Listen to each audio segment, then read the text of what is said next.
नमस्कार बच्चों, इस वीडियो लेक्चर में हम लोग डिस्कस करेंगे क्लास 7th के मल्टीपल चॉइस क्वेश्चंस। तो जो मल्टीपल चॉइस क्वेश्चंस होंगे ये साइंस के चैप्टर नंबर 9 के हैं और चैप्टर का नाम है सॉइल। तो बहुत इंपॉर्टेंट चैप्टर है और जितने भी क्वेश्चंस होंगे वो एनसीईआरटी से, एनसीईआरटी एग्जाम्पलर से और एनसीईआरटी के जो मिड के क्वेश्चंस होते हैं उससे हम लोग ने क्रिएट किए। तो चलिए स्टार्ट करते हैं। फर्स्ट क्वेश्चन देखते हैं। फर्स्ट क्वेश्चन में क्या कहा गया है। फर्स्ट क्वेश्चन में कहा गया है soil is one of the most important. तो सॉइल कैसा रिसोर्स है?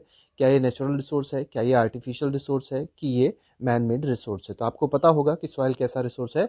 Soil is a type of natural resource. तो इसका जो आंसर हो जाएगा that will be option number A. Next question देखते हैं। क्वेश्चन नंबर 2 है एग्रीकल्चर प्रोवाइड्स अस। तो एग्रीकल्चर हम लोग को क्या प्रोवाइड करता है? तो बिल्कुल सही है, फूड प्रोवाइड करता है, बिल्कुल ठीक है। क्लॉथिंग प्रोवाइड करता है, ये भी सही है। शेल्टर प्रोवाइड करता है, ये भी बिल्कुल सही ऑप्शन है। तो इसमें all of the above will be the correct option. Next question, question number 3 देख लेते हैं। The रॉटन dead matter in the soil. तो आपको पता होगा एक बहुत इंपॉर्टेंट चीज होती है जिसको ह्यूमस कहते हैं। और ह्यूमस होता क्या है? जो भी सड़ी हुई चीजें होती हैं, जो डेड ऑर्गेनिजम्स होते हैं, जो सड़ जाते हैं, जब वो सॉइल में जाते हैं तो वो क्या बना देते हैं? ह्यूमस बनाते हैं। ठीक है, सॉइल में जब वो चीज रहती है, रॉटन डेड मैटर जो भी सॉइल में रहता है उसको क्या कहा जाता है? ह्यूमस कहा जाता है। और ये ह्यूमस क्या करता है? फर्टिलिटी को इंक्रीज करता है। तो सॉइल की जो फर्टिलिटी आती है that is all because of humus. Next question देखते हैं। नेक्स्ट क्वेश्चन में क्या कहा गया है। Question number 4, identify the incorrect one. आपको बताना है इसमें से इनकरेक्ट ऑप्शन कौन सा है।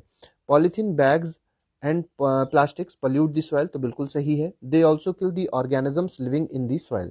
तो जो भी माइक्रो ऑर्गेनिज्म, जो इंपॉर्टेंट एडवांटेजियस माइक्रो ऑर्गेनिजम्स हैं जो सॉइल में रह रहे होते हैं, उनको भी क्या कर देती है? पॉलिथीन खत्म कर देती है। इसके बाद अगला पार्ट दिया गया है monomer of polythene is ethane. तो मोनोमर जो है पॉलीथीन का वो इथेन नहीं होता है, वो क्या होता है? इथीन होता है। ठीक है, ethene is the polymer, ethene is the monomer of polythene. तो यही ऑप्शन इसका गलत हो जाएगा। ऑप्शन नंबर बी इसका गलत हो जाएगा। सी ऑप्शन एक बार फिर भी देख लेते हैं। सी ऑप्शन में बोला गया है other substances which pollute the soil are a number of waste products chemicals and pesticides. बिल्कुल सही है। तो चाहे वेस्ट प्रोडक्ट्स हो, चाहे केमिकल्स हो, चाहे पेस्टिसाइड्स हो, ये भी क्या करते हैं? सॉइल को पल्यूट करते हैं। और इसका डी ऑप्शन में दिया गया है waste products and chemical used should be treated before they are released into the soil. तो बिल्कुल सही है। ट्रीटमेंट बहुत ज्यादा जरूरी है। ट्रीटमेंट का मतलब होता है कि उनका रिमूवल। तो अगर कोई भी चीज का डंपिंग हो रही है रिवर में या वाटर में, तो उससे पहले जो भी वेस्ट है उसका एक क्लीनिंग जरूर होनी चाहिए। वेस्ट को पहले साफ जरूर करना चाहिए। जो भी चीजें उनको पहले ट्रीट करना चाहिए जिससे उसके अंदर के जो हार्मफुल माइक्रो ऑर्गेनिज्म है वो खत्म किए जा सके। The use of pesticides to also be minimize. बिल्कुल सही है। तो इसका जो ऑप्शन होगा that will be option number B which is incorrect. Next question, question number 5 देखते हैं। The breaking down of rocks by the action of dash process is called weathering. तो वेदरिंग क्या होती है? तो रॉक की ब्रेक डाउन होती है, लेकिन किसके द्वारा? विंड के द्वारा भी होता है, वाटर से भी होता है और क्लाइमेट से भी होता है। तो तीनों ही कंडीशन इसमें सही हो जाएगी। तो विंड से भी वेदरिंग होती है, वाटर से भी वेदरिंग होती है और क्लाइमेटिक फैक्टर से भी वेदरिंग होती है। मतलब क्लाइमेट चेंज होने पर भी वेदरिंग होती है। और वेदरिंग होती क्या है? Break down of rocks. तो जब रॉक ब्रेक डाउन होगा तो वो धीरे धीरे करके कई टाइम के बाद क्या फॉर्म होता है? सॉइल के फॉर्मेशन करता है। ठीक है।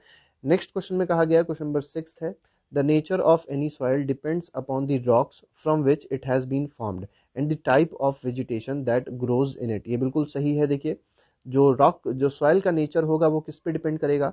वो डिपेंड करेगा कि ये किस रॉक से बना है। ठीक है, किस रॉक से बना है और साथ ही साथ कौन सी वेजिटेशन उस पर ग्रो करती है। ठीक है, तो ये ऑप्शन क्या हो जाएगा? ट्रू हो जाएगा।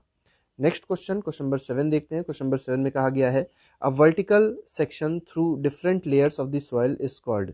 तो वर्टिकल सेक्शन जो होता है, अलग अलग आप तीन अगर लेयर्स देखेंगे, ठीक है, तो तीन लेयर्स में अगर आप देखेंगे तो आपको कुछ वर्टिकल सेक्शन दिखाई पड़ रहे हैं और इस वर्टिकल सेक्शन को क्या बोला जाएगा? सॉइल प्रोफाइल बोली जाएगी। ठीक है। नेक्स्ट क्वेश्चन देख लेते हैं। नेक्स्ट क्वेश्चन, क्वेश्चन नंबर 8 है each layer of soil refer to as horizon differs by. तो किस चीज से डिफरेंस होता है? अगर आप तीन लेयर्स देखेंगे सॉइल की, तो टॉप सॉइल होता है, सब सॉइल होता है, बेड रॉक होता है। ठीक है ना। तो इसमें जब आप देखते हैं तो इनमें डिफरेंस किस चीज का होता है? तो टेक्सचर का बिल्कुल डिफरेंस है। ठीक है, कलर का भी डिफरेंस होता है, डेप्थ का भी डिफरेंस होता है, केमिकल कॉम्पोजिशन का भी डिफरेंस होता है। मतलब तीनों में कहीं ना कहीं ये सब प्रॉपर्टीज डिफर करती हैं। तो इसका आंसर क्या हो जाएगा? All of the above will be the correct answer. Question number 9 देखते हैं। क्वेश्चन नंबर 9 में कहा गया है soil profile can also be seen while digging a well or laying the foundation of a building। तो देखिए जब भी कोई भी कुआं खोदा जाता है या कोई भी घर का अगर फाउंडेशन बनाया जा रहा है, बेस बनाया जाता है, तो सबसे पहले हम लोग क्या कहते हैं कि सॉइल खोदते हैं, पहले गड्ढा बनाते हैं बहुत बड़ा सा, और जब गड्ढा बनाते हैं बहुत बड़ा सा गड्ढा हम लोग डिग करेंगे तो क्या होगा, सॉइल प्रोफाइल हम लोग को दिखाई पड़ सकती है। तो इसका ऑप्शन भी क्या हो जाएगा, सही हो जाएगा। तो it is also true. Question number 10 देखते हैं, इसमें कहा गया which horizon is generally dark in colour and is rich in humus and minerals. तो डार्क है पहली बात, तो देखिए पूछा गया है कौन सा ऐसा हॉराइजन है जो डार्क है, और डार्क के साथ साथ वो ह्यूमस में और मिनरल्स में क्या है, रिच है। तो इसका आंसर क्या है, तो अपर मोस्ट जो पोर्शन होता है सॉइल का, अपर मोस्ट पार्ट जो होता है सॉइल का, जिसको टॉप सॉइल भी कहते हैं, ठीक है। तो टॉप सॉइल कैसा होता है, top soil rich in humus होता है, और साथ ही साथ मिनरल्स में भी उसमें उसमें ज्यादा मिनरल्स होते हैं, और साथ ही साथ उसका कलर कैसा होता है, डार्क होता है। क्वेश्चन नंबर 11 देखते हैं। क्वेश्चन नंबर 11 में कहा गया है which layer of soil is generally soft, porous and can retain more water. तो देखिए सॉफ्ट है, पोरस, पोरस का मतलब होता है उसके अंदर छोटे छोटे से छेद हैं, ठीक है, छिद्र हैं छोटे छोटे से, और वो ज्यादा वाटर को रिटेन कर सकती है। तो वो कौन सी सॉइल है, तो ये प्रॉपर्टीज हैं टॉप सॉइल की, ठीक है। टॉप सॉइल मतलब ये कह सकते हैं आप लोग सबसे ऊपर जो सॉइल पाई जाती है जिसमें ह्यूमस पाया जाता है, उसकी ये प्रॉपर्टीज होती हैं। नेक्स्ट क्वेश्चन, क्वेश्चन नंबर 12 है बी हॉराइजन और द मिडिल लेयर। अब बी हॉराइजन की प्रॉपर्टीज पूछी गई हैं, जो मिडिल लेयर है उसकी प्रॉपर्टीज पूछी गई क्या होती है। फर्स्ट ऑप्शन में कहा गया has a lesser amount of humus, बिल्कुल सही है, टॉप सॉइल में सबसे ज्यादा ह्यूमस होती है। बी हॉराइजन या जो सब सॉइल होती है उसमें कम ह्यूमस होती है, और जो बेड रॉक होती है उसमें बिल्कुल भी ह्यूमस नहीं प्रेजेंट होती है, बहुत ही कम ह्यूमस प्रेजेंट होती है। इस जनरली हार्डर, बिल्कुल सही है, हार्डर होगा मतलब किससे हार्डर होगा, तो टॉप सॉइल से हार्डर होगा, बिल्कुल सही है ये भी। और थर्ड में बोला गया है इज मोर कॉम्पैक्ट, तो ये भी क्या है, सही है, ज्यादा कॉम्पैक्ट होता है, मतलब ज्यादा टाइटली पैक्ड होती है ये सॉइल। तो तीनों ही ऑप्शन सही है, तो इसका आंसर क्या हो जाएगा, all of above will be the correct answer of question number 12। Question number 13 देखते हैं, इसमें कहा गया the third layer is the C horizon. तो ए बी सी होराइजन होते हैं, ए को टॉप सॉइल में रख सकते हैं, बी को मिडिल वाला कह सकते हैं, बी होराइजन को मिड सॉइल में या मिडिल लेयर में रख सकते हैं, और जो सी होराइजन होता है वो बेड रॉक होता है। Is made up of small lumps of rock, तो बिल्कुल सही है, सी होराइजन में छोटे छोटे से लम्स होते हैं रॉक के, ठीक है, विद क्रैक्स एंड क्रेवाइसेस, और क्रैक्स भी होते हैं, क्रेवाइसेस भी होते हैं, तो ये भी ऑप्शन क्या है, सही है। नेक्स्ट क्वेश्चन, क्वेश्चन नंबर 14 देखते हैं, आइडेंटिफाई द इनकरेक्ट वन। आपको बताना है ए बी सी में से कौन सा स्टेटमेंट इनकरेक्ट है। फर्स्ट स्टेटमेंट में कहा गया है bed rock is hard and difficult to dig with a spade, तो बिल्कुल सही है, आसानी से इसको हम लोग नहीं खोद सकते हैं, आसानी से डिग नहीं कर सकते हैं किसको, बेड रॉक को, क्योंकि ये हार्ड होती है, तो A option is correct. Second में बोला गया है the mixture of rock particles and humus is called soil. देखिए मिक्सचर ऑफ रॉक पार्टिकल्स का मिक्सचर अगर ह्यूमस के साथ किया जाता है तो वही क्या बनाता है, सॉइल बनाता है। इसके बाद देखिए थर्ड ऑप्शन में दिया गया है bed rock is soft and easy to dig with the speed, तो ये ऑप्शन क्या हो जाएगा, गलत हो जाएगा, ठीक है। बेड रॉक कैसी होती है, बेड रॉक है इसका मतलब वो हार्ड है। क्वेश्चन नंबर 15 देख लेते हैं, if soil contains greater proportion of big particles it is called dash soil. तो देखिए अगर सॉइल में जो पार्टिकल्स हैं, बड़े पार्टिकल्स ज्यादा हैं और छोटे छोटे पार्टिकल्स कम हैं, तो ऐसे सॉइल को क्या कहा जाता है, this type of soil are called sandy soils, ठीक है। तो ऐसे को हम लोग बोलेंगे सैंडी सॉइल्स, ठीक है। तो सैंडी सॉइल्स में मतलब क्या हुआ कि जो बिगर पार्टिकल्स थे उनकी मात्रा ज्यादा थी और छोटे पार्टिकल्स की मात्रा कम है, ठीक है। If the proportion of fine particles, देखिए दूसरे क्वेश्चन में क्वेश्चन बदल दिया गया, क्वेश्चन में क्या पूछा गया है, इसमें कहा गया है फाइन पार्टिकल्स की जो प्रोपोर्शन है वो ज्यादा है और as compare to the bigger particles, तो ऐसे सॉइल को क्या बोला जाएगा, तो ऐसे सॉइल को बोला जाता है क्लेई सॉइल, ठीक है। तो क्लेई सॉइल बोला जाता है जिसमें फाइन पार्टिकल्स मतलब जिनमें छोटे पार्टिकल्स की कंसंट्रेशन बोल सकते हैं या प्रोपोर्शन बोल सकते हैं ज्यादा होगा। क्वेश्चन नंबर 17 देख लेते हैं, इसमें कहा गया है if the amount of large and fine particles is about the same. तो अगर कोई ऐसा सॉइल है जिसमें लार्ज पार्टिकल्स और फाइन पार्टिकल मतलब छोटे पार्टिकल्स दोनों का जो प्रपोर्शन है वो क्या है, सेम है, तो ऐसे सॉइल को क्या कहा जाएगा, तो ऐसे सॉइल को, एक ही सॉइल बचा कौन सा, लोमी सॉइल, तो ऐसे सॉइल को कहते हैं लोमी सॉइल। मतलब इसमें क्या होगा, इसमें जो बड़े बड़े पार्टिकल्स होते हैं और जो छोटे छोटे पार्टिकल्स होते हैं दोनों के दोनों बराबर कॉन्सेंट्रेशन में होंगे। नेक्स्ट क्वेश्चन, क्वेश्चन नंबर 18 देख लेते हैं, इसमें कहा गया है आइडेंटिफाई द इनकरेक्ट। इसमें भी देखिए इनकरेक्ट बताना है, particles in sandy soil are quite large. तो फर्स्ट ऑप्शन में दिया गया है particles of sandy soil are quite large, ये सही है। सेकंड बोला गया है particles can't fit closely together so there is large spaces. देखिए सैंडी सॉइल के बारे में यहाँ बात करी गई है कि सैंडी सॉइल के क्योंकि पार्टिकल जो होते हैं बड़े बड़े होते हैं, और जब बड़े बड़े होंगे तो आसानी से फिट नहीं हो पाएंगे, और देख सकते हैं आप लोग बीच में स्पेसेस, ये देखिए बीच में से स्पेसेस खाली रह जाएंगी, ठीक है, जिसमें हवा भर जाती है, जिसमें एयर भर जाती है। तो बी ऑप्शन क्या है, सही है। ठीक है, सी ऑप्शन में देखिए क्या बोला गया है, सी ऑप्शन में बोला गया है Sandy soil is not well aerated. अब देखिए जब हवा उसमें भर गई, जब उसमें हवा भर गई तो इसका मतलब वो वेल एरिएटेड है, तो ये तो ऑप्शन गलत हो जाएगा। ठीक है, it is not well aerated, ये ऑप्शन क्या हो जाएगा, गलत हो जाएगा, क्योंकि इनकरेक्ट पूछा गया था। तो इनकरेक्ट कौन सा है, option number C is incorrect. और डी में देखिए क्या बोला गया है, डी में कहा गया है water can drain quickly through the spaces between the sand particles. ठीक है, so sandy soils tend to be light, well aerated and rather dry, ये बिल्कुल सही है। ठीक है, तो वाटर आसानी से निकल जाएगा उससे, क्योंकि स्पेसेस ज़्यादा थी, जिसकी वजह से जो सैंडी सॉइल रहता है वो कैसा रहता है, लाइट रहता है, एरिएटेड मतलब उसमें हवादार होगा, और साथ ही साथ वो सूखा भी होगा, ड्राई होगा। ठीक है, तो ये चारों ही ऑप्शन, मतलब चारों में से तीन ऑप्शन सही है, सिर्फ सी ऑप्शन जो है वो गलत है। तो इसमें जो ऑप्शन रॉन्ग है, क्योंकि इनकरेक्ट पूछा गया था, तो इनकरेक्ट ऑप्शन कौन सा हो जाएगा, option number C will be the incorrect. Next question देखते हैं, क्वेश्चन नंबर 19 है आइडेंटिफाई द इनकरेक्ट। तो इनकरेक्ट इसमें कौन सा आपको बताना है, तो ए ऑप्शन में दिया गया है clay particles being much smaller pack tightly together leaving little space for air. तो अभी हम लोग ने देखा था कि क्ले पार्टिकल्स में जो पार्टिकल्स जो क्ले के पार्टिकल्स होते हैं वो छोटे होते हैं, बिल्कुल सही है, और छोटे होते हैं जिसकी वजह से वो टाइटली पैक हो जाएंगे, और एयर के लिए जगह भी यहाँ पर नहीं बचेगी। तो 19 का ए ऑप्शन तो सही है। बी ऑप्शन देखते हैं, बी ऑप्शन में कहा गया है water can be held in tiny gaps between the particles of clay. ठीक है, अब देखिए जगह बहुत कम है, जो क्ले के बीच में क्ले के पार्टिकल्स हैं क्योंकि बहुत छोटे हैं, और बहुत छोटे हैं इसका मतलब सबके बीच में जो स्पेस है बहुत ही कम है। तो उन छोटी छोटी से स्पेसेस में क्या होता है कि वाटर फिल हो जाता है और वाटर निकल नहीं पाता। ठीक है, और साथ ही साथ क्योंकि वाटर उसके अंदर फिल हो गया तो उसके अंदर एयर नहीं आ पाएगी, ये बात आपको बहुत इंपॉर्टेंट समझनी है, इसका मतलब ये वेल एरिएटेड नहीं होते हैं। लेकिन clayey soil heavy, clayey soil जो होते हैं वो कैसे होते हैं, हैवी होते हैं, क्यों, क्योंकि इनमें ज़्यादा वाटर स्टोर हो सकता है। ठीक है, तो ये भी बिल्कुल सही है, तो तीनों ही ऑप्शन सही है, इसका मतलब कोई भी इनकरेक्ट नहीं है, तो इसका आंसर क्या हो जाएगा, नॉन ऑफ दी अबव हो जाएगा।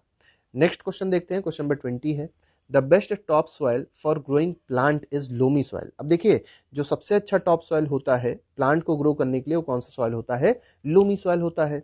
अब लोमी सॉइल के बारे में पूछा गया है कि लोमी सॉइल किस चीज का मिक्सचर है, क्या ये सैंड और सिल्ट का मिक्सचर है, क्या ये क्ले और सिल्ट का मिक्सचर है, और क्या ये सैंड क्ले एंड सिल्ट तीनों का ही मिक्सचर है। तो आंसर यही सही है, that loamy soil is a mixture of sand, clay and silt. Next question देखते हैं, क्वेश्चन नंबर 21 है, इसमें कहा गया है identify the incorrect statement about the silt. अब सिल्ट को लेके कौन सा स्टेटमेंट इनकरेक्ट है ये आपको बताना है। तो ए पार्ट में देखिए कहा गया है silt occurs as a deposit in river beds, तो ये ऑप्शन क्या है, बिल्कुल सही है। ठीक है, तो सिल्ट जो होती है रिवर बेड से आती है, रिवर बेड्स में पाई जाती है, और डिपॉजिट्स जो होते हैं रिवर बेड्स में उसमें सिल्ट पाई जाती है। ठीक है, बी ऑप्शन में कहा गया है the size of silt particles is between sand and clay. तो सैंड और क्ले दोनों के बराबर, मतलब दोनों के बीच में होगा। अब आपको पता है एक का साइज बहुत बड़ा होता है, एक का साइज क्या होता है, बहुत छोटा होता है, तो जो सिल्ट होगा उसका साइज दोनों के बीच में लाई करेगा। और सी ऑप्शन में दिया गया है particles of silt are bigger than the sand particles, ये ऑप्शन गलत है। ठीक है, तो यही पूछा गया था इनकरेक्ट कौन सा है, तो option number C will be incorrect, क्योंकि सिल्ट के जो पार्टिकल्स होते हैं वो सैंड और क्ले के बीच में होते हैं, मतलब उनका साइज दोनों के बीच में होता है। ठीक है, नेक्स्ट क्वेश्चन, क्वेश्चन नंबर 22 देख लेते हैं। क्वेश्चन 22 में कहा गया है it took 20 minutes for 200 ml to percolate. तो परकोलेशन के लिए, परकोलेशन आपको पता होगा, आपने अगर एक्टिविटी पढ़ी होगी, ठीक है, तो परकोलेशन जरूर पता होगा। ठीक है, रिसना होता है, वैसे पानी का रिसना होता है एक तरीके से परकोलेशन। अब पूछा क्या गया है इसमें, इसमें कहा गया है 200 ml वाटर है और वो 20 मिनट्स में परकोलेट कर गया, रेट ऑफ परकोलेशन बताना है। तो रेट ऑफ परकोलेशन देखिए बहुत सिंपल है, रेट ऑफ परकोलेशन के लिए आप करेंगे क्या, वॉल्यूम ऊपर रखेंगे न्यूमरेटर में, अपॉन क्या कर देंगे, अपॉन टाइम कर देंगे, तो volume upon time will give you the formula of percolation rate. ठीक है, अब वॉल्यूम कितना था देखिए 200 था, अपॉन अगर टाइम देखेंगे 20 है, इसको अगर आप कट करेंगे तो कितना आ जाएगा, 10 आ जाएगा।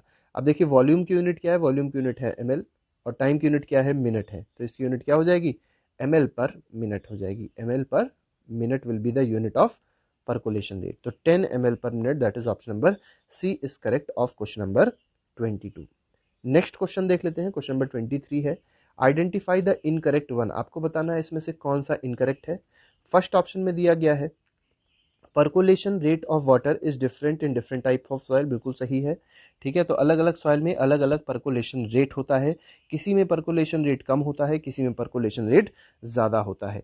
तो अगर हाईएस्ट की बात करी जाएगी तो हाईएस्ट परकोलेशन रेट किस में है, तो सैंडी सॉइल में है, बिल्कुल सही है। परकोलेशन रेट हाईएस्ट कहाँ होता है, सैंडी सॉइल में होता है। ठीक है, और लीस्ट कहाँ पे होता है, लीस्ट होता है क्लेई सॉइल में, तो बी ऑप्शन भी सही है। और जो सी ऑप्शन दिया गया उसमें देखिए उल्टा कह दिया गया है, इसमें कहा गया है percolation rate is least in sandy soil, तो ये ऑप्शन क्या है, गलत है। हाईएस्ट होता है सैंडी सॉइल में और लीस्ट होता है क्लेई सॉइल में, तो ये ऑप्शन क्या हो जाएगा, गलत हो जाएगा। ये आप लोग हमेशा याद रखिएगा कि परकोलेशन हाईएस्ट किस में होता है, सैंडी सॉइल्स में होता है, और लीस्ट किस में होता है, लीस्ट होता है क्लेई सॉइल में। और हाईएस्ट क्यों होता है, क्योंकि इसमें स्पेसेस ज्यादा होती हैं, तो आसानी से वाटर जो है इसके अंदर जा सकता है। ठीक है, नेक्स्ट क्वेश्चन देख लेते हैं, क्वेश्चन नंबर 24 है। 24 में क्या कहा गया है, इसमें कहा गया है dash soil is use to make pots toys and statues. तो पॉट्स हो गए, टॉयज हो गए, स्टैचूज हो गए, इनको बनाने के लिए कौन सा सॉइल यूज होता है, ये आपको बताना है। तो क्वेश्चन नंबर 24 का जो आंसर हो जाएगा वो ऑप्शन नंबर ए दिया गया है क्लेई सॉइल, बी ऑप्शन दे दिया गया है सैंडी सॉइल, और सी ऑप्शन दिया गया है लोमी सॉइल। तो 24 का जो ऑप्शन है आंसर है that is option number A, that is clayey soil.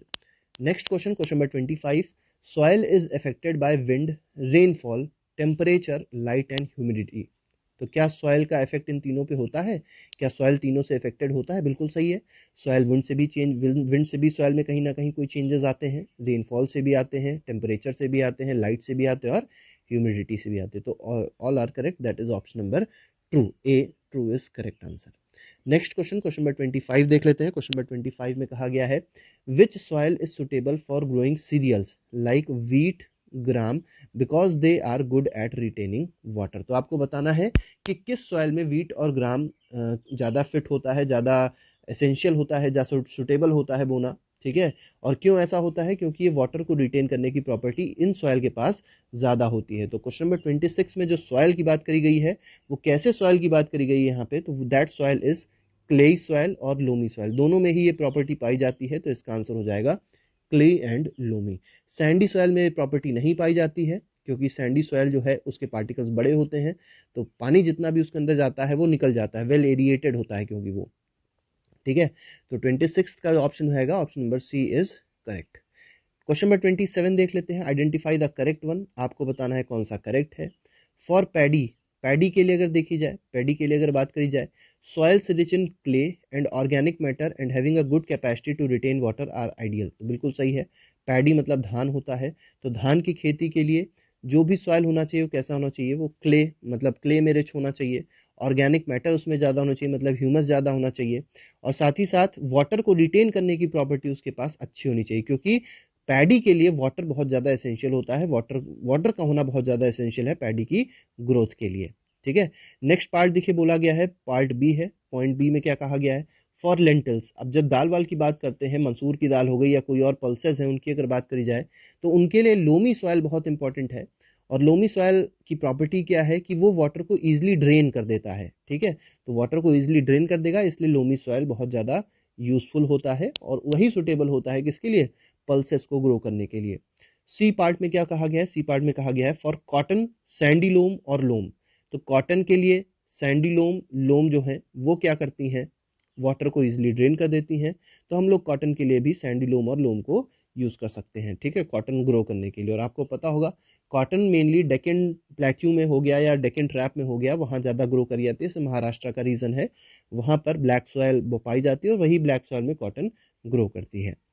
Part D देख लेते हैं, पार्ट डी में कहा गया है crop such as wheat are grown in fine clayey soils because they are rich in humus and are very fertile. तो बिल्कुल सही है, ये ऑप्शन भी सही है। इसका मतलब जो क्रॉप्स होते हैं जैसे व्हीट हो गया, ठीक है, वो फाइन क्लेई सॉइल में बोए जाते हैं। ठीक है, बिकॉज क्यों ऐसा होता है, क्योंकि ये ह्यूमस में रिच होते हैं और बहुत ज़्यादा फर्टाइल होते हैं। देखिए जो भी ह्यूमस में रिच होगा उसको फर्टाइल होना तो ऑब्वियस सी बात है। तो व्हीट के लिए हम लोग ने देखिए इस क्वेश्चन में बहुत सारी चीज़ें देखी, क्या क्या देखा कि पैडी के लिए क्या क्या एसेंशियल सॉइल्स होते हैं, ठीक है। पल्सेस के लिए क्या क्या एसेंशियल सॉइल्स होते हैं, कॉटन की बात करी और वीट की बात करी, तो चारों ही ऑप्शन इसमें सही है, तो इसका आंसर हो जाएगा all of above. Next question देखते हैं, क्वेश्चन नंबर 28। क्वेश्चन नंबर 28 में क्या कहा गया है, आइडेंटिफाई द रॉन्ग स्टेटमेंट। आपको बताना है कौन सा स्टेटमेंट गलत है। तो फर्स्ट ऑप्शन में दिया गया है the removal of land surface by water, wind और ice is known as erosion. तो ये ऑप्शन बिल्कुल सही है, ठीक है। नेक्स्ट में बोला गया plant roots formally bind the soil. अब देखिए प्लांट रूट्स क्या करती है, सॉइल को बांधे रखती है, जिससे इरोजन कम हो जाता है, ठीक है। और लेकिन अगर एब्सेंट होगा, प्लांट अगर नहीं होंगे तो सॉइल कैसी होगी, लूज हो जाएगी, क्योंकि उनको बाउंड करने के लिए रूट्स ही नहीं है। तो बी ऑप्शन भी सही है। सी ऑप्शन में क्या कहा गया है, wind and flowing water does not cause soil pollution, soil erosion. तो ये गलत है, क्योंकि विंड जो है वो भी सॉइल इरोजन कॉज करती है, और वाटर अगर फ्लो कर रहा है तो वो भी कहीं ना कहीं सॉइल इरोजन कॉज करता है। तो कौन सा रॉन्ग स्टेटमेंट हो जाएगा इसमें, ऑप्शन नंबर सी हो जाएगा। डी ऑप्शन देख लेते हैं, erosion of soil is more severe in areas of little और नो सरफेस वेजिटेशन। देखिए जहां पर सरफेस वेजिटेशन नहीं होगी वहां पर क्या होगा, वहां पर रूट्स नहीं है, रूट्स नहीं है तो सॉइल को बाइंड कौन करेगा, कोई नहीं कर पाएगा, जिसकी वजह से सॉइल इरोजन होने के खतरे वहां पर बढ़ जाते हैं। और मेनली वो कहाँ होता है, जैसे डेजर्ट्स हो गए, बैरन लैंड्स हो गए, बेयर लैंड्स हो गए, खाली मतलब जगह अगर पड़ी हुई है तो वो ज्यादा प्रोन होती है सॉइल इरोजन के लिए। तो ये भी ऑप्शन क्या है, सही है। तो इसमें जो गलत स्टेटमेंट है that is option number C. Next question, question number 29 देख लेते हैं। इसमें कहा गया है in addition to rock particles, तो रॉक पार्टिकल्स के साथ साथ सॉइल में और क्या होना चाहिए, तो सॉइल में होना चाहिए minerals, organic matter, air and water. तो ये ऑप्शन इसमें 3 सही हो जाएगा। नेक्स्ट क्वेश्चन देखते हैं, the water holding capacity is highest in. तो वाटर होल्डिंग कैपेसिटी सबसे ज्यादा किस में होती है, तो वो सबसे ज्यादा होती है क्लेई सॉइल में। नेक्स्ट क्वेश्चन, क्वेश्चन नंबर 32 है, शायद 31 है, ठीक है। इसमें देखिए क्या कहा गया है, मैच द कॉलम है, मैच द कॉलम को देख लेते हैं हम लोग। मैच द कॉलम में कहा गया है a home for living organisms. Home for living organisms क्या है, तो ऑल काइंड ऑफ सॉइल आ जाएगा, सभी सॉइल में लिविंग ऑर्गेनिजम्स रहते हैं। सेकेंड में बोला गया है अपर लेयर ऑफ सॉइल, तो अपर लेयर ऑफ सॉइल क्या होती है, अपर लेयर ऑफ सॉइल को अगर आप देखेंगे तो डार्क इन कलर होती है, ठीक है, ह्यूमस ज्यादा होगा तो डार्क इन कलर हो जाएगा। थर्ड में बोला गया है सैंडी सॉइल, तो सैंडी सॉइल की अगर बात करी जाए तो सैंडी सॉइल के पार्टिकल्स कैसे होते हैं, बड़े होते हैं, तो इसके पार्टिकल्स बड़े हो जाएंगे। मिडिल लेयर ऑफ सॉइल की बात करी जाए, ठीक है, तो लेसर अमाउंट ऑफ ह्यूमस आ जाएगा, इसमें भी हम लोग ने देखा भी था। और क्ले सॉइल की बात करी जाएगी तो इसके पार्टिकल्स कैसे होते हैं, छोटे होते हैं, तो small particles and are packed tightly. Question number 32 देख लेते हैं। 32 में कहा गया है the micro organisms present in soil require moisture and nutrients for growth and survival. आपको पता है माइक्रो ऑर्गेनिज्म को ग्रो करने के लिए किस चीज की जरूरत है, तो न्यूट्रिएंट्स की जरूरत है, वाटर की जरूरत है, मॉइस्चर की जरूरत है, इन सब चीजों की जरूरत है।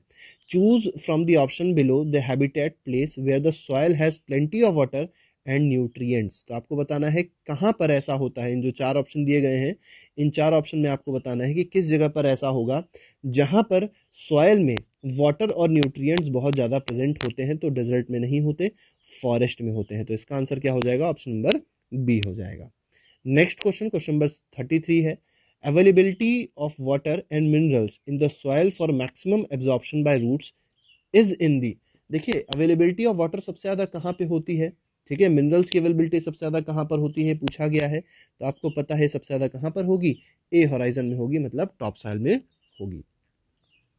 नेक्स्ट क्वेश्चन, क्वेश्चन नंबर 34 है soil conservation measures are mainly aimed at protecting which of the following. ठीक है, तो सॉइल कंजर्वेशन की जब भी बात करी जाएगी इसका मतलब कौन से सॉइल के प्रोटेक्शन की बात करी जा रही है, तो आपको याद रखना है that is the conservation of top soil. Next question, question number 35 है। क्वेश्चन नंबर 35 में read the following statements with reference to soil. तो देखिए हम लोग स्टेटमेंट पढ़ लेते हैं और कहा गया है कि करेक्ट स्टेटमेंट हमको बताना है कौन सा है।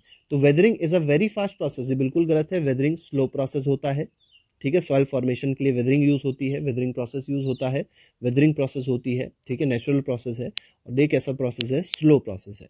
Percolation of water is faster in Sandy soils, तो पूछा गया है क्या पर्कुलेशन फास्टेस्ट होता है सैंडी सॉइल में, तो ये ऑप्शन भी देखते हैं। इसके बाद थर्ड ऑप्शन में देखिए क्या बोला गया है, loamy soil contains only sand and clay, क्या लोमी सॉइल में सिर्फ सैंड और क्ले होती है। और फोर्थ ऑप्शन में दिया गया है top soil contains the maximum amount of humus, तो फोर्थ ऑप्शन जो है वो क्या है, वो बिल्कुल ही सही है।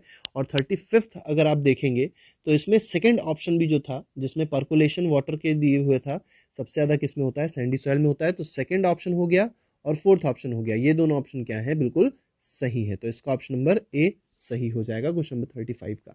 36 देख लेते हैं, इसमें कहा गया है soils has particles of different sizes, arrange the words given below in increasing order of their particle size. Increasing का मतलब होता है छोटे से बड़ा, तो सबसे छोटे जिसके पार्टिकल्स होंगे उसको सबसे पहले लगाएंगे और सबसे बड़े जिसके पार्टिकल्स होंगे उसको सबसे बाद में लगाएंगे।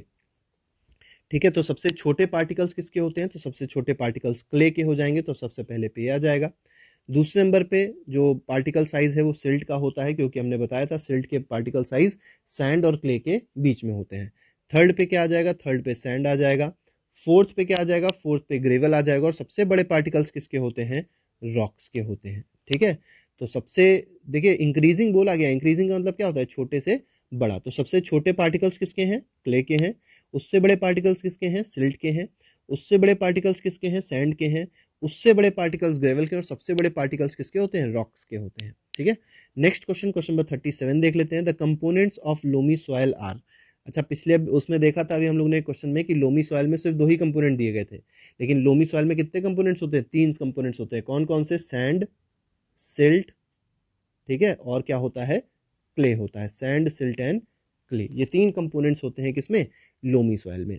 नेक्स्ट क्वेश्चन, क्वेश्चन नंबर 38 देख लेते हैं। 38 में देखिए क्या बोला गया है, read the following statements and give the appropriate terms for each of them. ठीक है, तो सबके लिए हमको एक वन वर्ड बताना है, एक अप्रोप्रिएट टर्म बताना है। The process of breakdown of rocks by the action of wind, water and sunlight. तो विंड, वाटर, सनलाइट के एक्शन से जो भी ब्रेक डाउन होता है रॉक्स का, जिससे सॉइल फॉर्मेशन होता है, उसी प्रोसेस को क्या कहते हैं, दिस इज कॉल्ड वेदरिंग। ठीक है, इसी प्रोसेस को क्या बोला जाएगा, वेदरिंग बोला जाएगा। नेक्स्ट क्वेश्चन देखते हैं, नेक्स्ट क्वेश्चन में क्या कहा गया है, removal of top soil during the heavy rains और स्ट्रॉन्ग विंड्स। ठीक है, तो आपको पता है जो टॉप सॉइल होती है धीरे धीरे करके गायब होने लग जाती है, तो इसी प्रोसेस को कहते हैं इरोजन, सॉइल इरोजन कहते हैं। ठीक है, नेक्स्ट में बोला गया accumulation of waste in the soil generated by human activity which alters the feature of soil. तो देखिए वेस्ट एक्यूमुलेट हो रहा है सॉइल में, ठीक है, ह्यूमन एक्टिविटी की वजह से, तो इसको क्या बोलेंगे, इसको बोलेंगे सॉइल पोल्यूशन। नेक्स्ट बोला गया the process of movement of water into deeper layers of soil. इसको क्या बोलते हैं, तो इसको परकोलेशन बोलते हैं। अभी हम लोग ने परकोलेशन रेट देखा था, तो परकोलेशन यही होता है, the process of movement of water into deeper layers of soil, मतलब जो पानी है उसका रसना, ठीक है, पानी का नीचे जाना। तो आज के लिए फिलहाल इतना ही रखेंगे, हमारे पास सिर्फ इतने ही क्वेश्चंस थे। आई होप आप लोग को बहुत सारे नए क्वेश्चंस पता चले होंगे, बहुत सारी नई चीजें सीखने को मिली होंगी। तो अगले लेक्चर पर एक और नए एमसीक्यू सेशन के साथ आपके साथ फिर से मुलाकात होगी। आप लोग प्लेलिस्ट जरूर फॉलो करते रहा करिए, क्लास 7th की जो एमसीक्यूज की प्लेलिस्ट है उसको जरूर फॉलो करिए, बहुत सारे उसमें वीडियोस हैं, बहुत सारे मल्टीपल चॉइस सेशंस हैं, सारे आप लोग देखते रहिए, बहुत आपको बहुत सारी चीजें नई नई सीखने को मिलेंगी। तो आज के लिए फिलहाल इतना ही, thank you very much, goodbye, जय हिंद।